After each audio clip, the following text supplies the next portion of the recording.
Van secretly उनका पीछा करना शुरू कर देती है।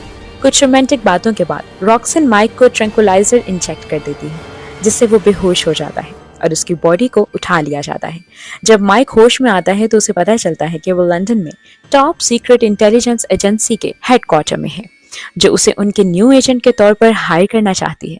माइक जाहिर है जो कुछ उसके साथ हो रहा था उसकी वजह से काफी कंफ्यूज था और जानना चाहता था कि उसकी एक्स गर्लफ्रेंड रॉक्सन की रियल इंटेंशंस क्या थी। रॉक्सन रिवील करती है कि वो किसी भी ग्लोबल थिंक टैंक के लिए काम नहीं करती जैसा कि जर्सी के लोगों को लगता है, बल्कि वो extremely secret intelligence agency the union की मेंबर है। उनकी एजेंसी को दुनिया की बहुत कम स्पाई एजेंसीज जानती हैं। द यूनियन एक अमेरिकन इंटेलिजेंस सर्विस है जो ग्लोबल अफेयर्स पर भी बराबर अटेंशन देती है और वो अक्सर CIA और FBI के साथ काम करते हैं क्योंकि उनके ऑर्गेनाइजेशन के बारे में दुनिया में ज्यादा लोग नहीं जानते। इंटेलिजेंस एजेंसी के सीरियस मैटर्स को द यूनियन के थ्रू डील किया जाता है। इसके साथ